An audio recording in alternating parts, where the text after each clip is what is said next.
Another week of the Aaron Rodgers experience on the Pat McAfee Show has led to significant frustration in Bristol. And it was interesting this week. Jake and I saw the interview with Aaron Rodgers where he spent 40 minutes ripping ESPN. And it was everything from vaccinations to Stephen A. Smith to politics. It was wild, ripping Adam Schefter and others about sourcing. I don't understand why ESPN would have Aaron Rodgers, and I would remind you they were in studio at the Seaport at ESPN for this week, ripping ESPN mercilessly, and Pat McAfee sat by and watched it happen, and our friends at ESPN tell us that nobody in those walls in Bristol is happy about it. There is frustration, there is consternation, and it just continues to grow with Pat McAfee. And Jake, the question I have, and I think we've asked this on the show before, did ESPN make a mistake bringing on Pat McAfee? I think ESPN, the mistake wasn't that you brought on Pat. The mistake was how you brought on Pat. So the idea that ESPN put themselves in a situation where Pat McAfee can essentially just run roughshod over ESPN. Like, he's not an employee of ESPN. He cannot be told what to do. That's not the relationship. It's a licensing deal. So ESPN is paying Pat McAfee to put his show on the network. And hey, if the two work together and they agree that he can do his show for a week from, at the Seaport and all that good stuff. Okay, fine. That's cool. No worries, man. But the issue is becoming that Pat McAfee is too prideful. He likes himself too much and thinks that he can just do whatever the hell he wants. And this is what I say about pretty much any major sports talk show is that you can, within reason, pretty much talk about anything you want. But if you're going to start bashing the hand that feeds, you're not going to be fed by that hand for very long. And I don't know the ins and outs of that contract and the specifics of, breaking the agreement or termination. I don't even know if ESPN is there yet or wants to do that yet. But what I am telling you is that having Aaron Rodgers on your own set, ripping your network is a pretty bad look. And then during that, looping, marquee nameplates like Stephen A. Smith into that is really not a good look. And I guess my point here is that Pat McAfee brings an audience and he has a lot of value. I don't dispute that. But what I do dispute is how awkward it is to be ripping ESPN and, all the antics and all the issues and talking about vaccines and all this other stuff that has nothing to do with New York Jet football or Aaron Rodgers' Achilles. And listen, I understand that people want to hear from Aaron Rodgers, but here's the real question, in my opinion. Is Aaron Rodgers damaging Pat McAfee? Because I think the things that Aaron Rodgers keeps hitting on, and like vaccinations is a great one. Why are we still talking about Aaron Rodgers and vaccinations? Yeah, I've been immunized. He lied. And yet he still keeps going back to, I've been vindicated. Okay, that's cool, but that was 2-3 years ago now. Why are we still talking about vaccinations? Why are we still trying to talk about politics? Aaron Rodgers every week talks about politics on Pat's show. Every single week, Aaron Rodgers takes a shot at Adam Schefter. Every single week, Aaron Rodgers goes on that show. And as though he is trying to prove a point, he rips ESPN. And I don't understand why Pat McAfee, who is an excellent businessman, allows that to continue. Because it can do nothing but damage Pat at ESPN. Mm-hmm. And the real problem is Pat's got a contract. And from what we understand, there's zero editorial oversight from ESPN to Pat McAfee on his show. Now, Game Day is a different thing. He got reprimanded for the Washington State bombs and all of that. ESPN has zero editorial input on the Pat McAfee show.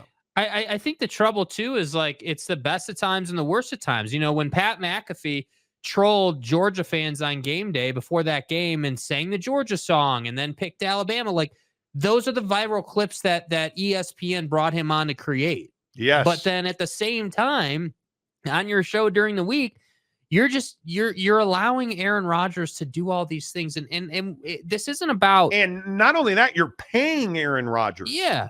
To talk about vaccine and politics and then rip ESPN. I just think Pat is walking a fine line. And again, like I just said, I'm not sitting here suggesting ESPN's in a place where they want to cut Pat McAfee. I'm not saying not that, at all. But what I am saying is that you can't have this big show the biggest show by most people's regard. Oh, he is absolutely the face of sports talk in this country. So you can't have that level of guy ripping your own network on your own set. Like, you I can't. agree. And I don't care if it came out of his mouth or on his show. It happened. It happened. And I think the thing that a lot of people forget, at some point, it doesn't matter how many ratings you have, because you're not in a ratings business at ESPN. You're in a sales business. Pat McAfee is presented by Verizon. Pat McAfee didn't want a $30 million deal with FanDuel anymore, so he went to ESPN. And what's the first thing he's doing? Pissing off ESPN. Mm-hmm. At some point, don't you learn your lesson out of that? Because the guy is wildly talented. I actually really enjoy his show. I really don't understand the Darius Butler odd AQ Shipley component of that show. But even if that was your biggest issue, you'd still be fine. Yes. Like, even if that was the biggest problem, like, hey, there's awkwardness with guys like Darius Butler on your show. Okay, fine. Whatever. That's just Pat's show. No big deal. But like, I guess my point is, all you have to do is not like capsize the boat, right? Like, going off the old adage, hey, don't rock the boat. Don't make waves. Pat, don't capsize the boat, dude. Don't let Aaron Rodgers go on for 40 minutes about, Johnson & Johnson because you're sitting in New York, or his immunized stuff, or he believes in free speech in society. And he's undermining Adam Schefter. Jesus. How are you allowing Pat McAfee to have Aaron Rodgers on the show to undermine? Like, one of the things he's done routinely on Pat's show is rip insiders and sources. One of the things he did this week was I don't understand why guys would want to be a source on Zach Wilson. The story this week was that Zach Wilson didn't want to play for the Jets anymore. Mm-hmm. Didn't want to be the starting quarterback. And this was according to sources. And so Aaron Rodgers goes on Pat's show yesterday and it's just ripping people who are sources. Notice he's not saying that it's not true. What has he said? What did he say about Zachy Poo? He said, I've spent a lot of time with the young man. I really like him. He never said at no time did he say he didn't want to. He never denied it. He used I don't want to speak for him. So you're saying it's true and then what did he do? He goes on and says, I don't know why these people want to be sources and talk.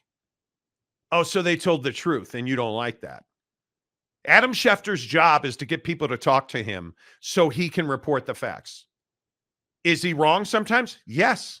Is it embarrassing that he sent emails to have approved by the Washington Commanders? Yes. Yes, it is. Does that mean that Zach Wilson didn't want to opt out of the Jets? No, it doesn't.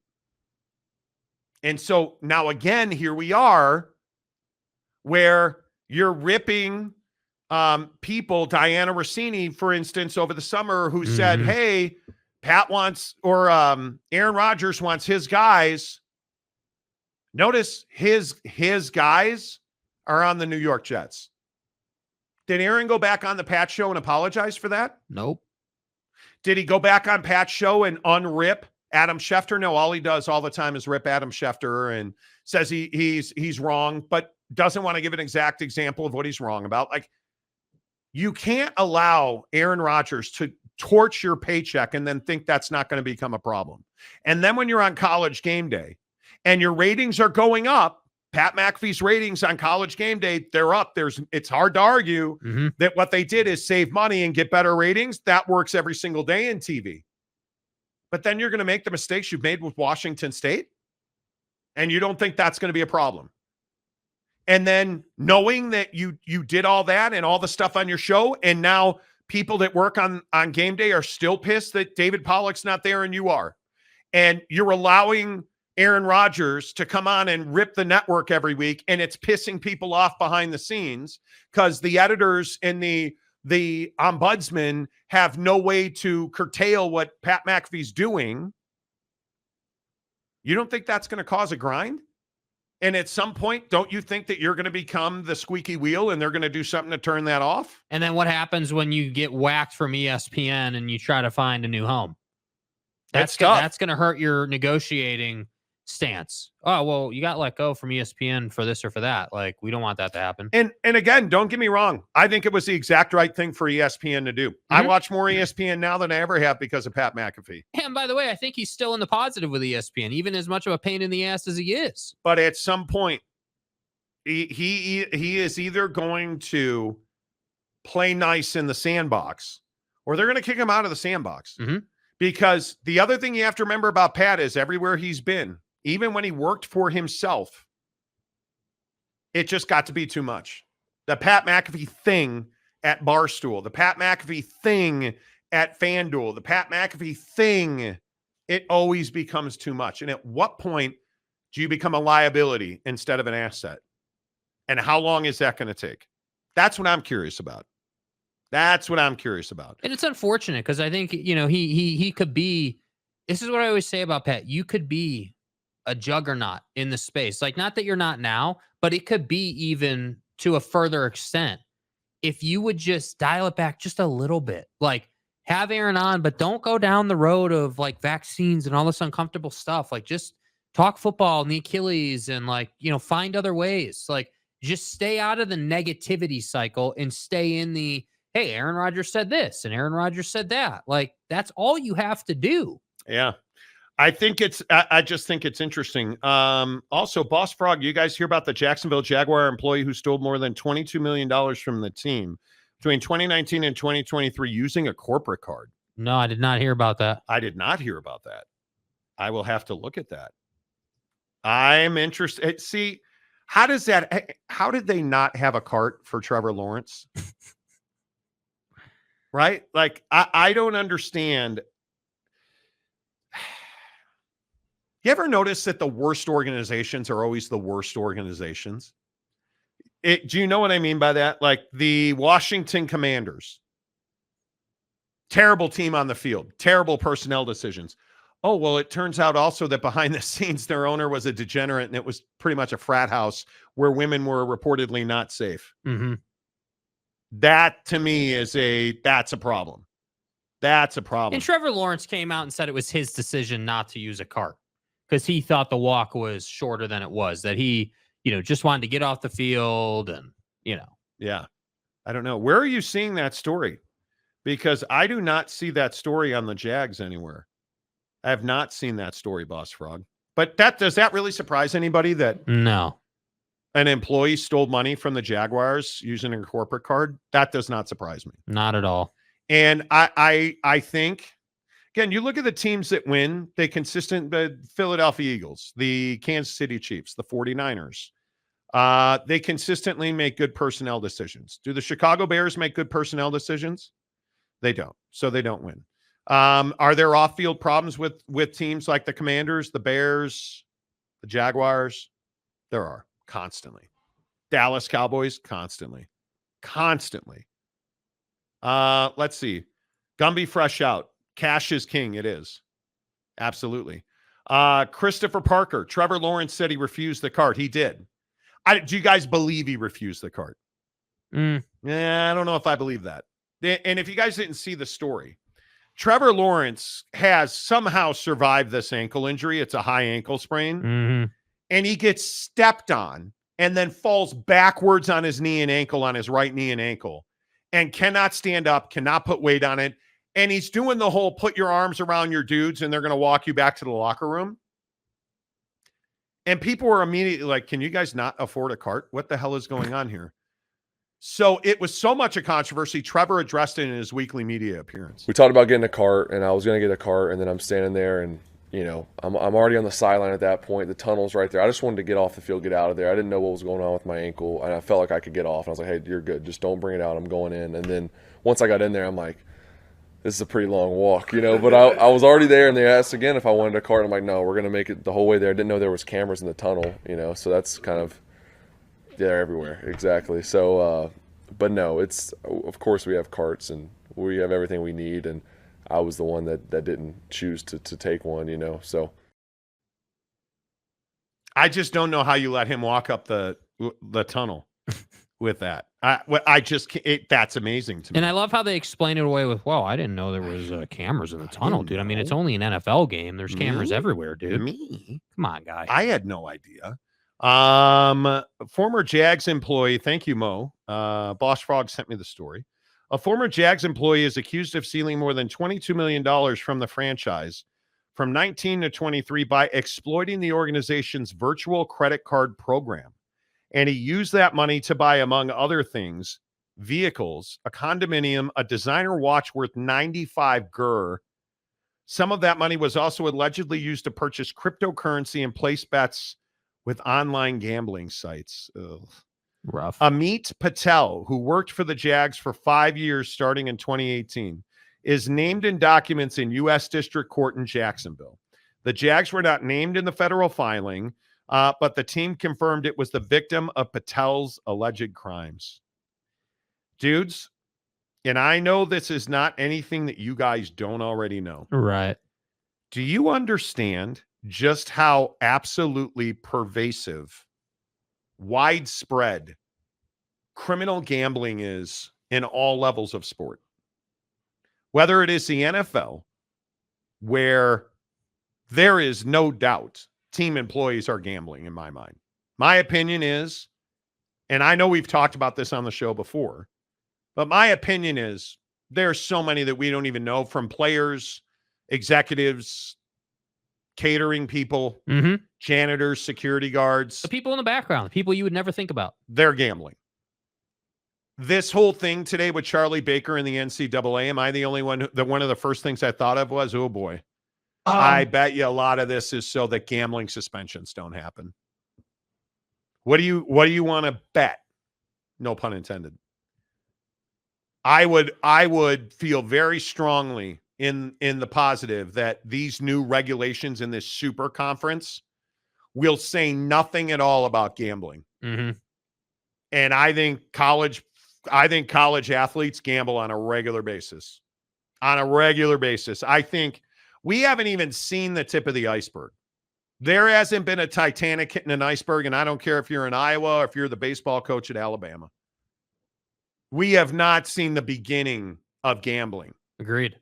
I think it is pervasive across sports. And now you hear this story from Mo that a Jags employee ripped him off for millions, and part of it was spent on gambling. And how did he gamble? He used cryptocurrency so it couldn't be tracked. You think other guys aren't doing that? You think other guys aren't having their cousins or what about these guys that took their signing bonus in crypto? Remember that? Trevor Lawrence did that. I'm just telling you, it's pervasive, man. And it sets a dangerous precedent to allow teams or schools and their athletic departments to be in, because they bought their way in. Funny, we're talking about gambling. Because they bought their way in, they can create their own rules. That's a dangerous precedent to set. I would guess that in college sports among athletes, 30% of athletes in college, 40% of athletes in college gamble. And I mean, hey, give me a nickel on the T-Wolves tonight. Mm-hmm. That doesn't speak to fantasy sports. That doesn't speak to, because you guys understand that if you are a college athlete, you understand you're not allowed to play cards for money. You understand you're not allowed to go out on the golf course and play $5 a hole. You know you're not allowed to do that. I got news for you. That happens every day. And I think it's pervasive. I mean, I don't know what you're going to do about it. I mean, I don't know. There's not much to be done about it. Yep. CJ Vance, college game day is 1,000% better with Pat. No doubt. I agree with that. But Pat on game day and Pat on the Pat McAfee Show are two different dudes. Yeah. I would agree with that. Pat understands his limitations on game day. Yep. Mike Smith, the Bengals ownership was notorious for being cheap. The stories were crazy. They are. Sean Nolan took the golf cart and medical team also. Yeah. I gambled our medical staff. We lost them to Jacksonville Tech High. I think that's HIPAA. Sorry about that. But hey, you like my watch? Mike Smith, The Bengals ownership was cheap. Yes, they were. Jeff Woodworth, Jags employee was George Santos. Let's not. Please. Did you guys? Please. So George Santos, the congressman, gets expelled. Did you guys know he still has full access to the Capitol? He can go work out in the gym. He can eat in the cafeteria. He can walk the halls. He can be in the chamber. Did you guys know that? He just doesn't have the right to vote anymore.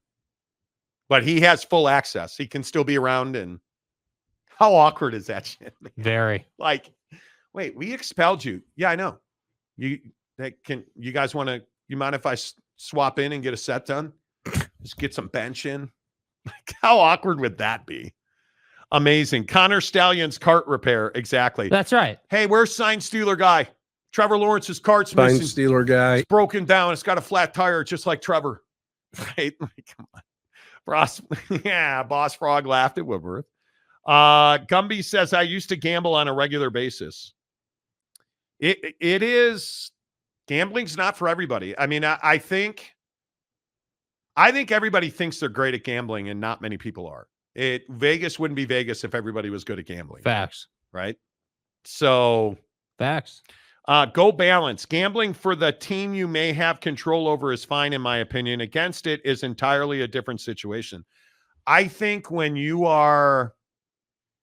See, I just disagree with that, dude. I mean, if your team is a dog, right, and you can make a ton of money on a little bit of risk, you're always going to bet the position that's going to make you money. Yes. And I don't even think it matters. Wow. Victor Wembanyama just dunked over Rudy Gobert. How soft is Rudy Gobert? Rudy Gobert dude? is so soft. Come on, dude. It's unbelievable. Be better. It is unbelievable. Joseph Harper, I don't know, a $240 million iceberg hit Tucson. Yes, it did.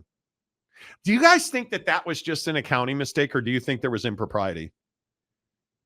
I think there was impropriety, but. So the story is at the University of Arizona.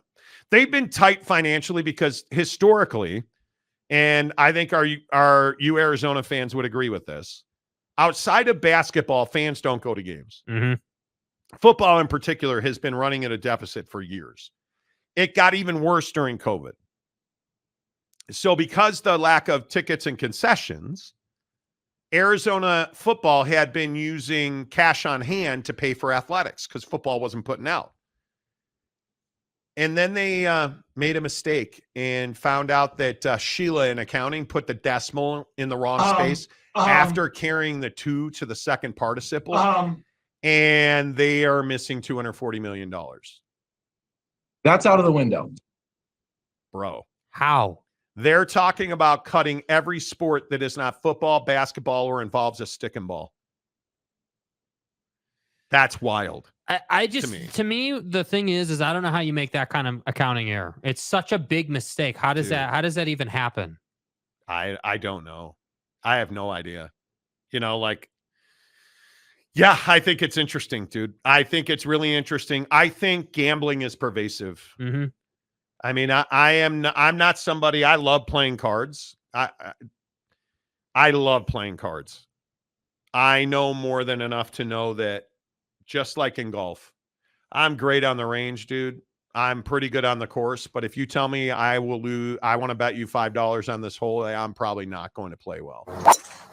Right? Like, I just have never been the guy that bets on course. I've never been the guy that. No. I love playing cards in Vegas, dude. I just love don't it. need the thrill of it. I don't need the.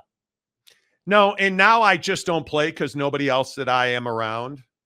Don't look at me, dude. Enjoys playing, so I don't get to play cards at all. Boss Frog, amen. Not many sharps exist. We're all squares. Seriously, we're all of them. Jeff Woodworth, I'm good at gambling with other people's money. There you go. It's funny. Those who can't teach. Mm-hmm. Like, I can teach you how to swing a driver. Doesn't mean I can swing a driver. We're at the range the other day, and Jake's like, I just can't figure it out. I'm like, hey, just lengthen your arms. Extend your arms as much as you can. Zing! Can I? No.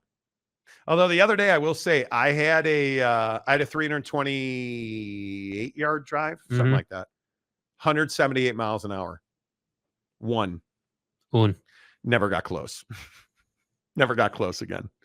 We'll see. Gumby fresh out. Blame it on Sparky. Forks down. Jeff Woodworth. But did he choke him out afterwards? Don't believe he did. Sean Rollins. It's like staying in a motel while your team is playing uncle status. Okay. Delaric. Someone is going to jail in Arizona. I hope not, dude. I hope not. I really hope not. Gumby fresh out. I want to play cards with Uncle Monty. I'm pretty good. John DeLong, game day sucks and it can't compete with SEC Nation, mostly because SEC Nation has Laura Rutledge. Okay. I think college game day is easily as watchable as it has ever been. The field goal for the student to pay their tuition or all that stuff that Pat brings, the fact he does the Pat McAfee Show on location every Friday during the season, I think Pat is a real asset to ESPN. But at some point, if he becomes a liability and he pisses off enough people, and there's some belief system that Pat has caused some people to leave ESPN, and I agree with that. Now, those people are weak as hell, and you shouldn't be there. Having been there, I can tell you ESPN raises your game or crushes you. I loved every minute of it. And, I was a victim of the pandemic at ESPN, but I can only tell coronavirus. ESPN is a phenomenal place to work. Yes. But it's not for everybody. And I think Pat's very, very good for them. Aaron Wilson, I teach piano better than I can play, and I'm TMEA proficient. Okay. I mean, aren't we all TMEA proficient? I believe we are. It's actually not that easy, but for me, it was easy. It was easy. I like poker in Vegas. You can control your money more than other games. I am never playing craps again. Never. I love it, but never. Stop hitting 15 when the dealer is showing 4. I swear to. One of the main things I hate, and I am a blackjack fanatic. I love it. I don't want to sit down at a full table. Because if one more asshole is like, well, let's see. I've got 20, but the dealer is showing 17. I better take a hit on 20. In fact, hey man, will you split these queens for me, please? Hey man, the dealers like you're stupid. You're not like this guy. You're terrible. You would actually do that, but my point is Because it's garbage. when the dealer's showing 12 and Don't mess it up, dude. Don't mess it up. just let them take the hit, man. Dealer showing 16. Let them take the hit, man. Anyway. Deliric, game day has been hit and miss this season, but that's better than last year's all misses. I think it's time for Lee Corso to enjoy some more weekend time with the family. Hang it up. That's tough. The hell with that. We're sitting at the book. It's bowl season. Yes. Now, you want to talk about putting a little Dollaris on a game or 7? You might be able to convince me of that. Full table is donkey. 3-4 players is optimal for me. Full table is donkey. Truer words have never been spoken. Just like Bucked Up is the official energy drink of the Monty Show. Make sure that you guys get to buckedup.com. Use the promo code Monty20. And I need to shout out Mrs. Monty. Up at 5:10 this morning. We both slept like crap last night, right? Last night we spent the night like booking travel and wanderlusting, and so we both had busy brains all night. We get up this morning, we go to the gym. She hits that Bucked Up pre-workout. And she puts 25 on each end today. And she was able to do 3 reps with 25 on each end at the bench press. That's a huge jump for her. And this is a woman who was like, I can't bench press an empty bar. It's too heavy. Look at her like building her bench press. And I absolutely give it all to Bucked Up pre-workout. She bangs it every single day. Yeah, I just said that. And my point is that Bucked Up, and Bucked Up pre-workouts are the best in the business, right? It makes a huge difference. And today it was awesome for me as well. I am going to, if it kills me, get back to benching 225. And I think I'm probably a couple of weeks away from it. Put up some 55-pound dumbbells today pretty easily. It's working. It's great to be back in the gym. It is great to be back in the gym. Tomorrow it'll be great to be back on the range because we're playing one of the nicest courses. Got to make sure we bring the buckshot. If you're somebody that plays golf, you've got to have buckshot with you. It is, again, pop a buckshot at the turn. That back nine is going to be magical. Yes. I am telling you, cannot wait. I love my guys at Bucked Up, whether you are an office worker, whether you are somebody that's hard into fitness, whether you're a golf guy, whether you're maybe you just have a TPS report that's due today. Maybe you need a little more patience and clarity to deal with your kids and their energy when they get home from school and they don't want to do homework. They want to eat mac and cheese. Well, pop a buckshot, make that mac and cheese, and then they'll do their homework. Mm-hmm. Whatever your need is, Bucked Up's got an answer at buckedup.com. Use the promo code Monty to get 20% off at checkout.